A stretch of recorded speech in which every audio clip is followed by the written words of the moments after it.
Една нареченска история за световен шампион, десант на остров Крит и спасяване на евреи. Годината е 1937. Старото лековище е оттесняло и вече се строи новият санаториум.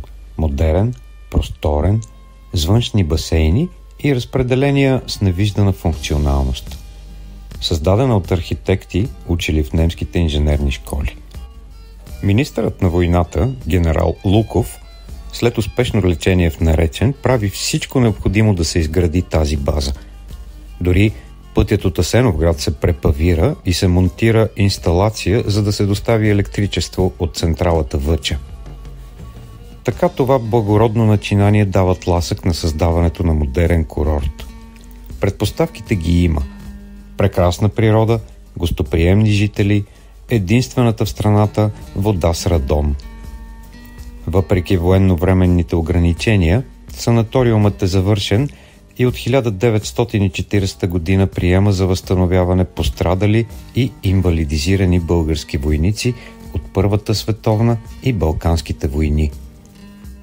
Комплексът е в стила и практичността на най-модерните европейски образци на школата в Десау. Вътре дизайнерски, съвременни мебели, цветя, радио, стенен часовник, стилни осветителни тела в фоайето допълват интериора, стилистика Баухаус и еклектика на арт-деко. И изведнъж портрет на стената. Адолф Хитлер строго наблюдава. Някои бързат да кажат, че този портрет е от възхищение към личността на някогашния световен лидер.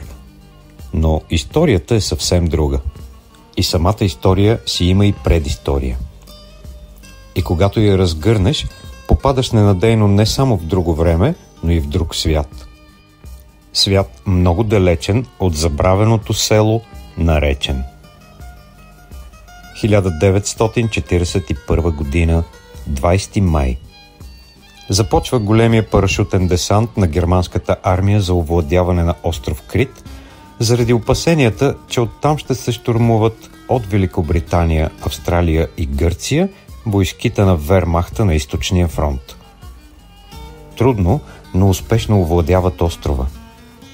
Имат от своя страна убити и ранени войници. В този парашутен десант участва нашия герой на разказа. Името му е Макс Шмелинг. При битка е ранен в крака и го изпращат в санаториума в Наречен, където да се лекува както от стреса, така и на нарушенията в опорно-двигателния апарат. Няма по-подходящо място в Европа за такова комбинирано въздействие. Санаториумът вече е възстановителна база на пострадалите германски войници от действията на различни фронтове. А най-героичните му пациенти са българските летци от орляците, защитавали родното небе от бомбардировките. Но кой е Макс Шмелинг? Защо ни накара да напишем тази история? Макс Шмелинг е световен шампион по бокс, роден в 1905 година, смятан за един от най-популярните спортисти на Германия. Нокаутира от друга легенда – световният шампион по бокс Джо Луис в най-коментирания и най-наблюдаван двубой на 1936 година. На Янки Стадиум в Ню Йорк пред 70 000 зрители той става световен шампион. И тук се задейства немската пропагандна машина. Гьобелс има нужда от нови арийски герои, с които да вдига духа на нацията. Появата на шампиона в най-тежкия спорт е перфектен подарък за него. И по тази причина германската и международната общност го възприемат като представител на нацисткия режим, но Шмелинг запазва дистанция и никога не се присъединява към управляващата партия на национал-социалистите.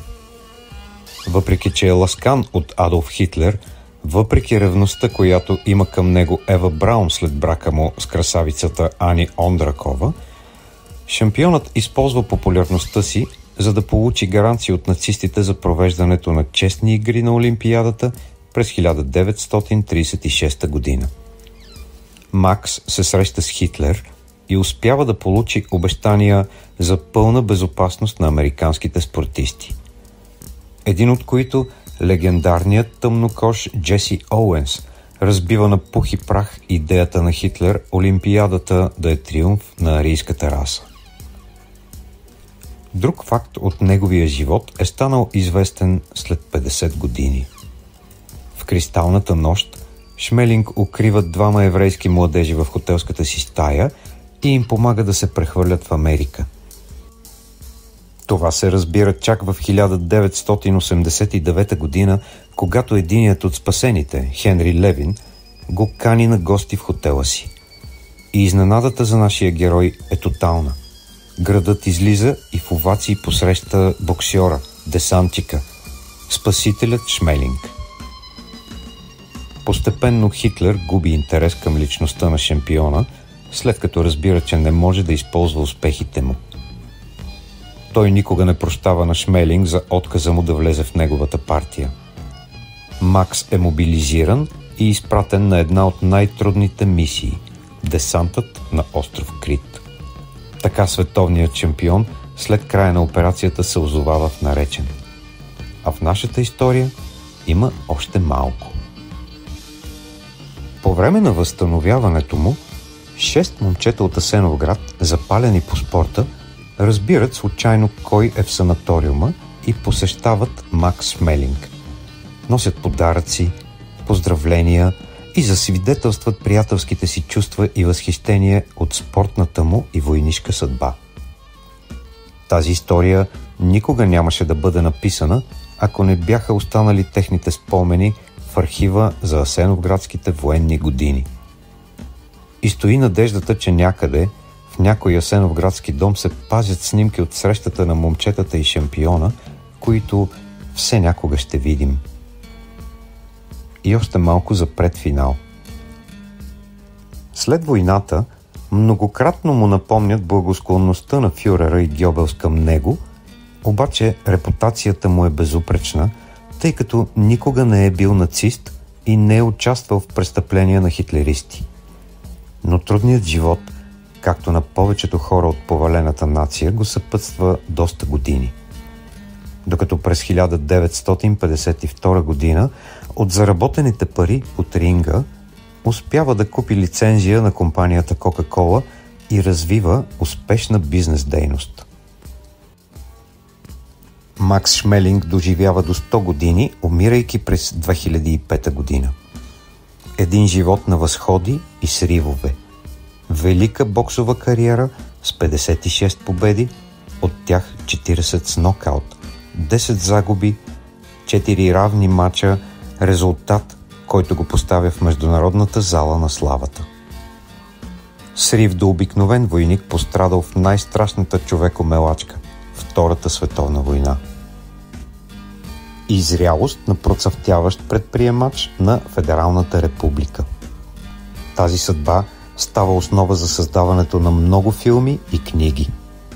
В памет на достойния германец, днес в Берлин най-красивата спортна зала носи неговото име – Макс Шмелинг Хале.